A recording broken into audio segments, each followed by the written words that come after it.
السلام علیکم ورحمۃ اللہ وبرکاتہ۔ ہم ایک نئی سیریز شروع کرنے والے ہیں جس میں مترادف الفاظ اور ان کے درمیان جو فرق پایا جاتا ہے اس کے بارے میں ہم ڈسکس کریں گے۔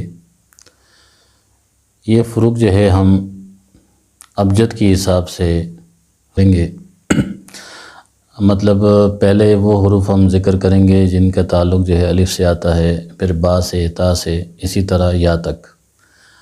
تو اس سیریز میں جو ہے یہ پلے لسٹ میں ساری سیریز موجود ہوگی، جس کو جن حروف کے بارے میں معلومات حاصل کرنی ہے وہ وہاں سے رجوع کر سکتا ہے۔ ان میں سے پہلا جو لفظ ہے وہ لفظ اللہ اور الہ میں کیا فرق ہے۔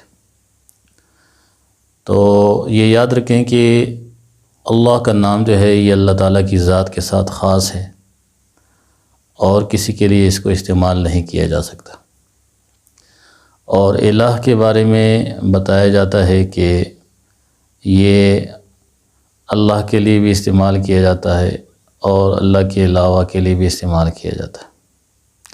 علامہ تفتازانی فرماتے ہیں رحمۃ اللہ علیہ کہ لفظ الہ اور اللہ یہ دونوں جو ہے اللہ ہی کی ذات کے ساتھ خاص ہے، لہذا اس کا استعمال جو ہے کسی اور کے لیے درست نہیں ہے۔ تو المختصر یہ کہ لفظ اللہ جو ہے اللہ ہی کی ذات کے لیے خاص ہے اور اس کا استعمال اللہ ہی کے ساتھ کرنا چاہیے۔